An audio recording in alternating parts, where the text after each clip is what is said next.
The biggest AI story may be something that has not officially happened. Reports say OpenAI is preparing to launch GPT 5.6, possibly as early as next week. And before anyone starts rearranging their entire life around that sentence, OpenAI has not confirmed it. The reported model could arrive in several versions, including Mini and Pro, with a much larger context window, possibly around 1.5 million tokens. In normal language, that would let it process an enormous amount of information in a single conversation. Think several books, a giant code base, months of company documents. It is also expected to be better at long coding tasks. But right now, this is still a reported launch, not an announced one. The date could move, the features could change, the name could change. You know how AI launches work. Sometimes the first official feature is discovering that the rumor was wrong. But while OpenAI may be preparing a new model, Anthropic is trying to bring two of its most powerful models back from the dead. Claude, Fable 5 and Mythos 5 were blocked after the US government raised national security concerns about their cybersecurity abilities. Anthropic strongly disagreed with the decision. Now one of the company's senior international executives says Anthropic is very confident the models will become available again within days. That does not mean they are back. At the time of this video, both remained unavailable. So the situation is now slightly strange.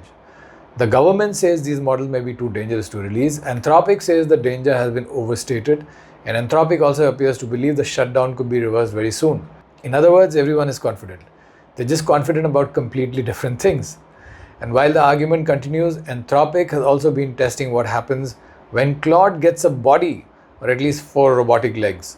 In a project called Project Fetch, Claude Opus 4.7 was given control of a commercially available robot dog.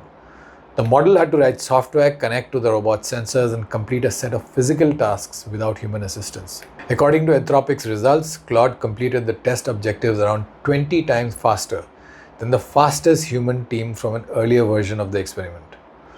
On tasks completed by both previous human teams, it was reportedly 37 times faster than the team working without Claude and 18 times faster than the Claude assistant team. That sounds seriously impressive. Then Claude tried to move a beach ball and struggled.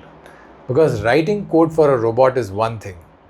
Continuously watching a moving object, adjusting pressure and correcting tiny mistakes in real time is something humans learn almost without thinking.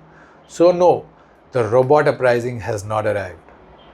But this may be an early sign that general AI models can operate physical machines without being specially trained for every individual robot.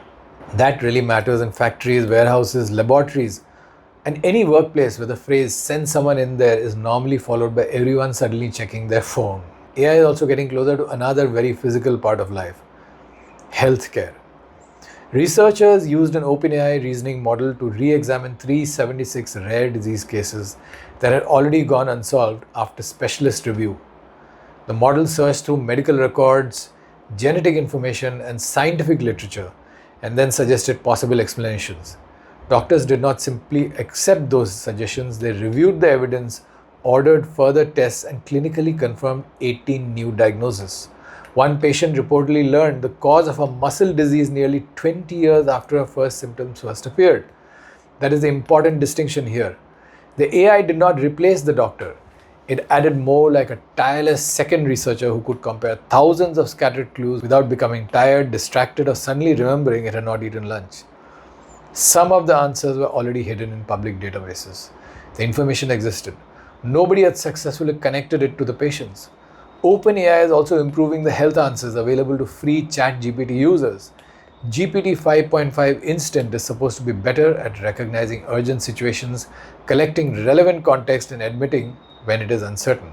That matters a lot because OpenAI says more than 230 million people ask ChatGPT health and wellness questions every week. This figure may not be exact and it comes from OpenAI, but even a fraction of that number would make ChatGPT one of the world's most frequently consulted health tools. The useful version of this is AI helping you organize symptoms, prepare questions, and understand what a doctor told you. The dangerous version is someone treating a confident paragraph as permission to avoid medical care. A chatbot can help you prepare for the appointment. It cannot listen to your lungs. Back in the office, OpenAI is also testing a new codex feature that learns by watching. You perform a repetitive computer task once while codex records the steps. It then turns that demonstration into an editable skill it can repeat later. Examples include filing an expense report or submitting a time off request. This may not sound as dramatic as a robotic dog, but this is the kind of AI that could change ordinary work very quickly. Most employees cannot build an automation script, but almost anyone can show a machine how they complete a form.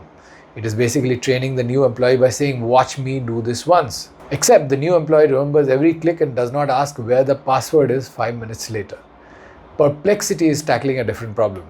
AI's habit of forgetting what you are doing. Its new brain for computer feature builds a continuing memory of projects, files, decisions, and previous research. So instead of beginning every task like two strangers meeting at a bus stop, the AI can start with some understanding of the work already completed. Perplexity reports improvements in answer accuracy and recall, along with lower costs on tasks that depend on earlier history. Those numbers come from Perplexity's own testing, so they are worth double checking once independent results appear. But the direction is clear. AI assistants are moving from answering isolated questions to maintaining an ongoing understanding of your work. Adobe is doing something similar inside creative software. Its Firefly AI assistant can now carry out multi-step jobs across applications, including Photoshop, Premiere, and InDesign. Instead of asking for one isolated image edit, a creator may be able to describe an outcome and let the assistant coordinate several tools. Adobe also plans to connect these abilities to platforms such as ChatGPT, Claude, Gemini, Copilot, and Slack. That could remove a lot of mechanical work. It does not remove the need for taste. An AI can resize the image, remove the background, build 12 versions. It still cannot explain why the client wants a logo bigger. As AI gains more access to software, files, and physical systems, Google DeepMind is asking the less exciting but increasingly necessary question: how do you stop an agent when it behaves badly? Its new AI control roadmap proposes layers of protection, including monitoring what the agent is doing, restricting the environment it can operate in, and using separate systems to check its actions. DeepMind reportedly tested parts of the approach across more than 1 million coding tasks. That does not prove advanced agents are under control. It shows companies are beginning to treat them less like passive chatbots and more like junior employees who may have access to important systems and occasionally make extremely confident mistakes. There is also evidence that not every useful AI task needs a gigantic cloud data center. A recent study reportedly found that smaller language models running locally on personal computers matched or beat large cloud models on more than 80% of the tested chat and reasoning tasks. They also use between 50 and 80% less energy, but on the hardest reasoning problems, the local models kept up only around half the time.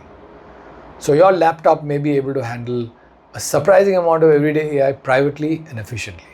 It is not secretly hiding a frontier supercomputer under the keyboard. Finally, US Senator Bernie Sanders proposed an idea that sounds less like AI policy and more like someone looked at capitalism and clicked experimental settings. His bill would require companies earning at least $200 million a year from AI to transfer half the equity in their AI businesses to a new US sovereign wealth fund. That fund would then aim to pay Americans an annual dividend of 5%.